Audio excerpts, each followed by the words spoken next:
Hi, my name's Rachel and I'm from The Invisible Hypothyroidism, a writer and advocate. I have been living with hypothyroidism since I was about 16. That's how long I've had symptoms for.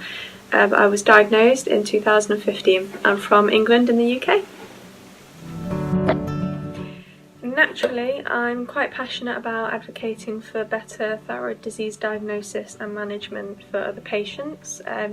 Going undiagnosed for so long and living with symptoms that were totally not necessary, as well as listening to other patients daily in a Facebook support group that I run, really hammers home for me the importance of us all needing a voice and someone who can get it out there what it is we go through and what it is that we want and need to live a better quality of life.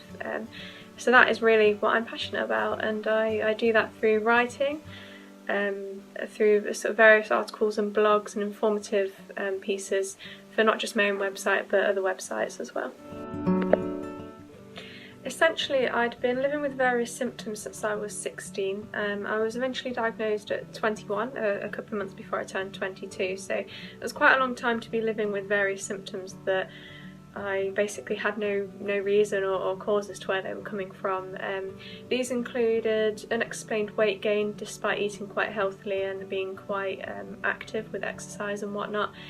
Poor mental health, depression and anxiety were very common themes in my life and kept coming around, as well as sort of dry skin, acne, irregular periods, anything from even acid reflux to joint pain and muscle pain and spasms as well. The list is very long. There's over 300 known symptoms of hypothyroidism.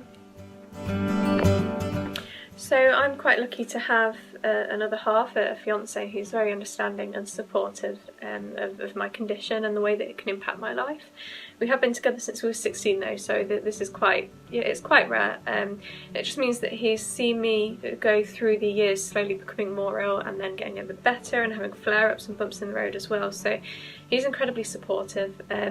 I also run an online support group, as I've also briefly mentioned, and it's the kind of place that you can turn to not just for advice or maybe wanting links to studies and informative articles, but also where you can turn to if you're having a bad day and you just need someone to say, yeah, I get you, I've been through that as well, or just someone to listen, really. Online forums and support groups can be incredibly powerful, and I'm pleased to say that I run one myself, which is a really lovely place to be, and it's called the Thyroid Family because we are just like a family.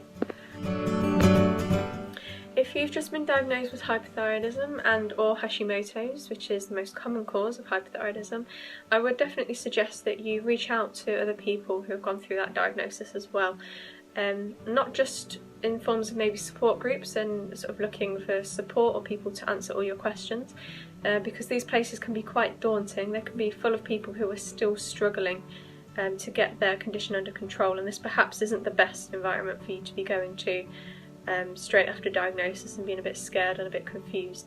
I would suggest that you look into thyroid advocacies, academies for hypothyroidism and related conditions, and also bloggers and writers as well. A lot of us, like myself, we share what we've gone through ourselves and what we've learned, and perhaps what we might have done differently and what we wish we'd have known sooner, and that can be really valuable to someone who's just received that diagnosis, is perhaps a little bit scared, a little bit confused, and so I definitely suggest looking into those as well. If you feel like support groups such as Facebook or other forums might be helpful as well, then definitely have a look at reaching out, but I wouldn't rely on them solely.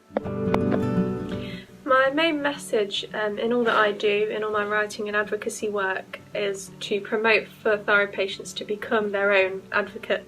It's a very misunderstood condition, even among doctors and medical professionals.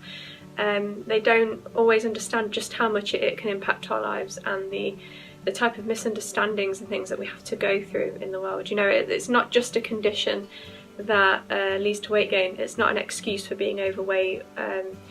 It's very legitimate, and the amount of symptoms and issues that we have to put up with in our day-to-day lives, ranging from physical to mental and emotional as well.